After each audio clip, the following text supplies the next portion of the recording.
Welcome to today's Explainer. If you're a focused learner looking to cut through all the noise and grasp exactly what's driving the global economy today, well, you're in the perfect place. We're going to take a rapid, systems-level overview of our world right now, using the absolute most crucial data from July 22nd, 2026. Let's get right to it. Okay, let's dive into this. Think about this for a second. What could possibly connect the escalating military conflict in Iran, massive capital spending by big tech, and severe weather slamming the U.S. Gulf Coast? Seems totally random, right? But today, we're plunging straight into a really high-energy narrative to show you exactly how stressed infrastructure is uniting these three massive, seemingly separate stories. First up, let's look at systemic shift number 1, the energy routing crisis. So we're tracking this fascinating microtrend known as route inflation. Historically, shipping routes through the Red Sea and the Strait of Hormuz have been incredibly dependable. But lately, they're becoming increasingly unsafe due to regional conflicts and Houthi threats. Because of this, Saudi tankers are literally being forced to abandon these traditional choke points. Instead, they have to take these highly expensive, much longer detours through the Suez Canal. And when established trade corridors become unsafe, every single alternative becomes longer, way more crowded, and significantly more expensive. It's like a massive traffic jam on the global supply highway. And the financial scale of this ongoing geopolitical event? It is just massive. The Pentagon estimates that since the fighting began back in February, the war has cost approximately $37.5 billion. That's an undeniable financial reality, and it's stretching budgets and increasing congressional scrutiny over just how long this operation will last and what the end state actually looks like. And this brilliantly illustrates the immediate economic fallout. All this route inflation we just talked about, it's helping push Brent crude oil toward $94 a barrel. And honestly, this functions just like a broad consumer tax, because when energy routes are squeezed, it fundamentally raises the cost of commuting, shipping, food, and utilities for absolutely everyone. We all end up paying for that detour. Moving on to systemic shift number 2, the AI capital test.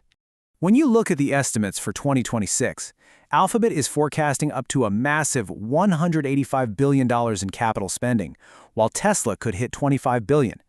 I mean, these companies are financing unbelievable expansions into custom chips, cloud networking, and robotics.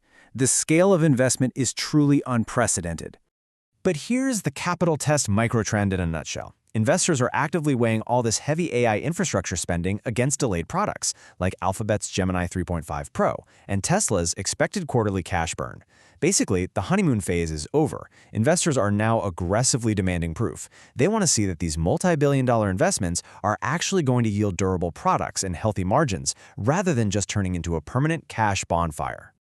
Now, what's really interesting about this is the missing link in all this tech. It's actually the human element. We're entering this era of containment by design and accountable complexity. Think about it. As physical AI, like humanoid robots and autonomous vehicles, actually leaves controlled software environments and enters the real world, organizations desperately need teams of people who can explain, actively control, and safely recover these systems when they inevitably face physical world challenges. Which brings us to systemic shift number 3, Bertha's infrastructure stress test, brought to you directly by Mother Nature. Let's rapidly walk through these compounding threats. Tropical storm Bertha is packing 50-mile-per-hour sustained winds near Mobile right now, bringing localized flash flooding and power failures. Now combine that with an extreme 115-degree heat index over in Houston. You can really start to see how a slow-moving storm like this doesn't just cause basic weather damage, right? It actually creates cascading, simultaneous public health emergencies. Let's move to how this builds, because it quickly escalates into this supply chain medicine microtrend. Step 1, severe weather knocks out the local power grid. Step 2, critical refrigeration fails. And Step 3, suddenly, specialized medical treatments are completely disrupted. When you look at local power grid fragility right alongside international trade pressures, like the potential for new U.S. tariffs on generic medicines from India, you realize that infrastructure directly dictates whether life-saving treatments actually make it to the patients who need them. Finally, let's pull this all together with systemic shift number 4, navigating simultaneous constraint. So the crucial point here is that we're living in an age of simultaneous constraint. This happens when production, shipping, refining, inventories, and electricity reserves are all facing immense pressure at the exact same time. The global market isn't just losing its primary shipping routes or its main power grids. The really scary part? It's losing the backups, too. Which leaves us with a final, really provocative question to think about. How does your organization prepare for an era where backup routes and emergency reserves are simply disappearing? It's a fascinating, systems-level challenge, and it completely changes how we have to look at the world. Thank you so much for joining me for this explainer. I really hope you leave today with a sharper, much more connected view of the global economy. Catch you next time.